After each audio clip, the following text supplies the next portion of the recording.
Hello everyone, and welcome to a new episode of Wind Waker Unflooded, a 3D modeling fan art project where we are reimagining the Kingdom of Hyrule within the world and art style of The Legend of Zelda The Wind Waker. Of course, if you've played Wind Waker, you know that all the islands of the Great Sea are actually the mountaintops of Hyrule, but we never really get to explore Hyrule in that game.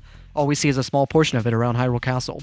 And so this project is all about remodeling that world that we never really got to see, bringing that version of Hyrule to life that we always wanted to explore. This is Wind Waker Unflooded. Come on, come one, come on. So thank you all so much for watching. I've said before, but I just want to say it again. I'm so thankful. YouTube's really been promoting this channel. And of course, I'm thankful for all the articles that have been written about the project as well on Game Rant and Zelda Dungeon, and I'm really thankful that it's brought viewers to the channel. And I've tackled I did a video recently, so check out my channel if you all didn't see this video, but it was responding to the Game Rant article because there are things that they get wrong. I think the article is a little bit misleading, so but I'm really thankful for the press. I'm excited that people are, that people want to share the project. But if y'all haven't seen that video, feel free to check out my channel and watch my Game Rant response video, because they don't get everything right, and I think there's some things worth clarifying. For instance, I'm not making a mod, I'm not making a ROM hack or a fan game. That's not what I'm doing.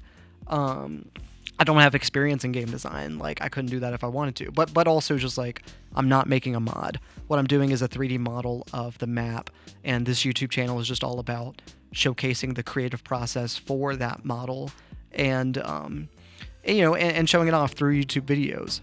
The creative process of how it's made and showing it off as it's being made. And of course, like, I'm modeling with like exploration in mind, with the idea that you should be able to look at it and think about how you could explore it, but I'm not developing it as if it's a mod. That's beyond my skill set. But I do want to, I want to make the map something that would be interesting to explore, because I think that's part of the fun of looking at it, and I think it's part of the fun of Wind Waker's design. Wind Waker's terrain style is so intentful, right? Like, it's something that there are paths, and there's this like really intentionally sculpted terrain with, stepped, cliffs and these steep ledges that it's made to be very intentionally traversed, right?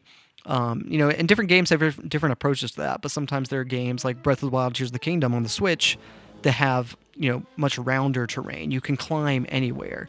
And it still has like intentfully created paths. So the developers really made sure to model that map with a lot of intent. I'm giving it its due credit, but Wind Waker's design style even more focuses the player down specific paths. Like, hills are intentionally made so that you can go in a, so that you can explore in a specific way, traverse in a specific way. It guides the player, and I don't think that's a bad thing. I think it means that, the developers are able to kind of precisely place things along the path that you're going to see and interact with, and puzzles to solve. And like, not a lot of Wind Waker's game is about traversing terrain, just because it's an ocean-based game. So a lot of the islands, there are platforming challenges, etc. But I mean, just like as an overworld, a lot of your traversal is just sailing. So I mean, there are just differences there.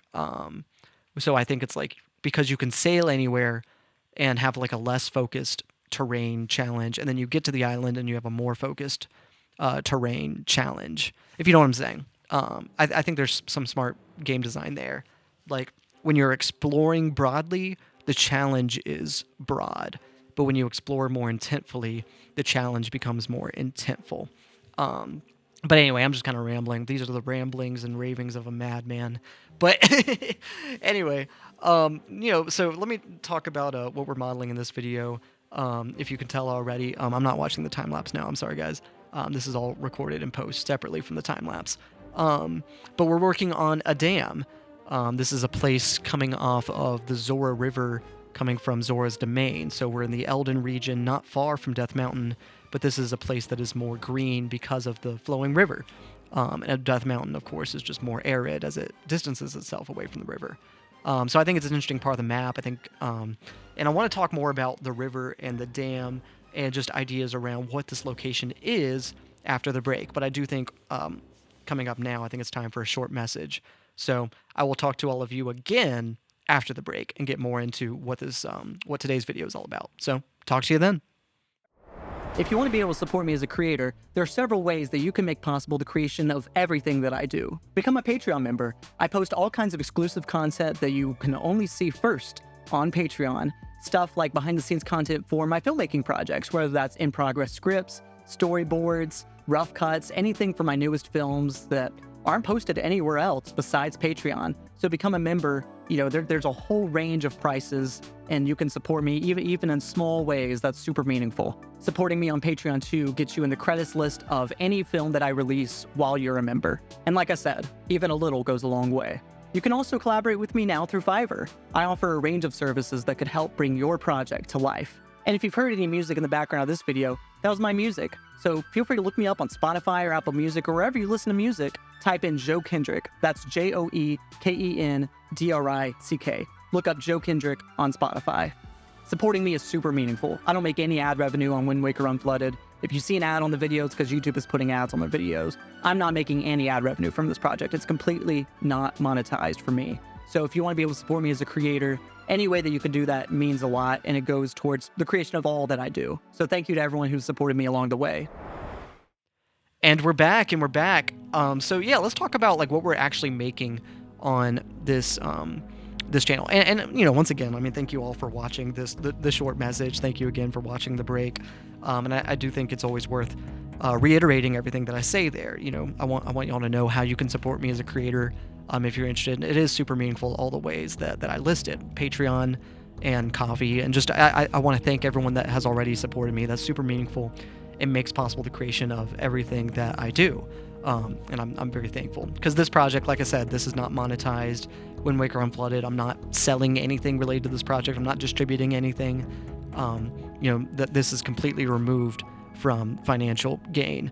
You know, so if you want to be able to support me as a creator, and help me be able to like make time for this project. I want to invest time in this project. I care about this project. I know that y'all do too. Supporting me as a creator, that's super meaningful. So anyway, I do want to talk about this dam that we're creating and just kind of share just some of my thought process. And it's still pretty early on, right? In this video, like, I don't get a whole lot done in this video as much as I'd like to, but it's a start, and I wanted to go ahead and make it so that I could talk to y'all and get y'all's input and feedback before working on too much more of it. But the idea is that this is essentially the new water temple. It's not the water temple from Ocarina of Time, for instance, that you see at the bottom of Lake Hylia, but the idea is that this is a dam which would house a place of prayer for the water sage during the events of, you know, the events that would lead up to the Wind Waker. If y'all haven't heard it, the idea lore-wise for this project is that this exists right before the Great Flood, during the prologue to the Wind Waker that you see depicted in the tapestry. This is Hyrule right before it was flooded. And so I say something like, this is the water temple, but what that means is this is a new place for the Sage of Water to pray. This is not Wind Waker Unflooded's version of Ocarina of Time's water temple, for instance. Those are separate locations. The importance of it being a water temple is the function, is that the sage would be praying here. And I thought like a dam would be a really interesting place, because that's a place that is channeling and funneling water. And of course, a lot of water temples, water dungeons in different Zelda games have that theme of moving water and controlling it, controlling water level, and, you know, activating different dams, and, you know, like water flow being like something you're manipulating in the dungeon.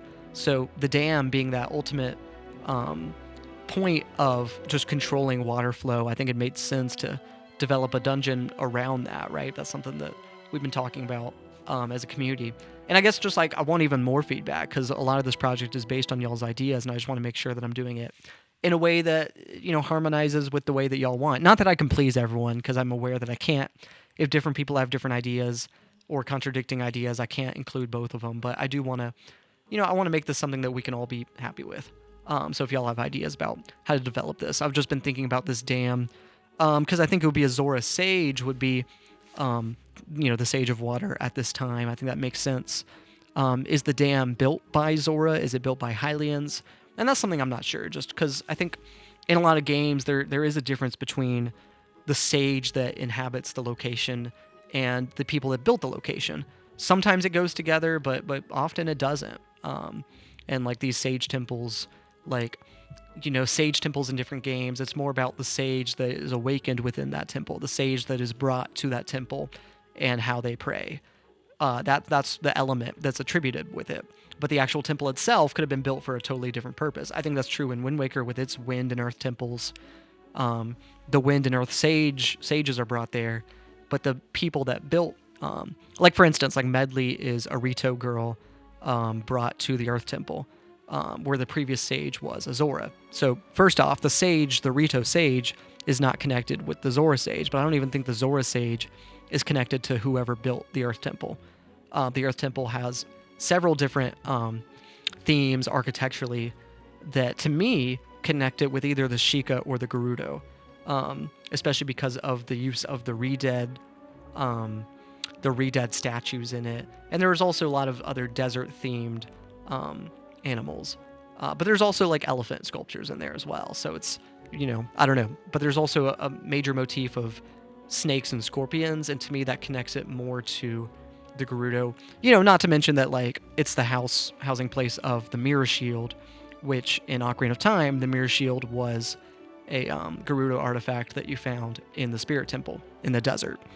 So for all those reasons, I do think the Wind Temple is more connected to a desert culture compared to, something that is not the Rito or the Zora. And I think there's power in the Zora, right? Being there. A Zora sage being, having their temple be this place that is so far away from the water. And of course, on the Wind Waker Unflooded map, the Earth Temple is right next to Lake Hylia, give or take. But, still being the place of a desert culture, I think about like the story of Jonah in the Bible, right? I mean, I'm a religious man. This is my cultural basis. This is my foundation for stories. But if y'all don't know the story of Jonah, he was a prophet, a religious man called to, preach the word of God, who was summoned to a place called Nineveh. And this was a place that he did not want to go. And he takes this whole journey to get there. And first off, he runs away from Nineveh. He says he abandons, his mission. He doesn't want to follow the call of God, but eventually he goes to Nineveh. I think there's power in this like traveling prophet, like traveling across the world to go to a place that you didn't really want to go. And I think the sage of the Earth Temple could have been in a similar place. Laruto in the Wind Waker, this Zora sage who ends up being the sage of a place that is totally separate from their culture, built by a completely different group of people. And so I think there's power there in this sage praying in a place that they did not build, their people did not build. And I think that's the power of it, right? But anyway, I'm just kind of rambling. I should finish up the video. But I guess just like with all of that in mind, I want to think about this dam that we're building here and think about the context for which it could have been built. And I guess I just want to ask y'all for y'all's ideas about, like, is this a Hylian built dam? Is there power in this being a collaborative effort between Zora and Hylians? And the idea that this sage temple is a place that they built together, because of course, like the center of the sages, the chamber of sages would be like in the center of Hyrule, in Hyrule Castle Town. That's where they would meet. That's where Rauru is based in Ocarina of Time, or so we're led to assume. But I think that that's kind of the idea, right? Is that like the Sage of Light would be housed kind of in the central Hyrule.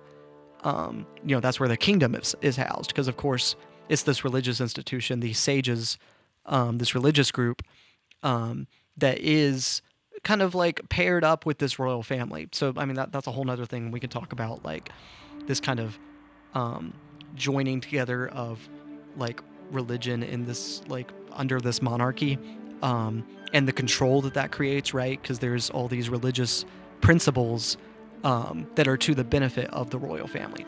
And I think that is part of the subtext of Zelda, is that like this myth of the Triforce and its power being something that is controlled by the royal family in so many instances, and this lineage of the royal family being connected to the gods, right? Zelda herself is a descendant of the goddess Hylia. These are all just examples of this royal family, these people in control that are using religion to further exert their control upon all of the people that subscribe to their religion. Which I think is really interesting. I think it's interesting that Zelda, like, that's part of the subtext of the series, right? I don't think I'm reading too much into it. Like, that's literally the way that it's portrayed. And I think that's interesting. And that's not denying the truth of their religious claims, like, within their world, right? but there are religious ideas that are being used to keep power in the hands of the monarch. And so, like, there's religious truths that are convenient to lean on. And I think that that's interesting, right? Just like the way it's framed, because you can still have a belief in God that isn't framed towards giving power to people, like kings, right? You can have a belief in God that has nothing to do with the people in power. But I mean, of course. But anyway, lest I continue to ramble, I'm going to end the video here. Y'all, thank you all so much for watching. I want to encourage you, like, if you want to check out more of the stuff I do, go to the description of this video. I have a main channel where I post all my filmmaking stuff. I'm a filmmaker, if I didn't say that. I'm also a musician, and check out my stuff on Spotify. Look up Joe Kendrick. That's JoeKendrick. If you like any of the music in the background of this video, that kind of orchestral stuff, I do more of that. I compose music for all of the soundtracks for my short films. So if y'all are interested in that, check out those all in the description. But without further ado, thank you all so much for watching. I'll let you go.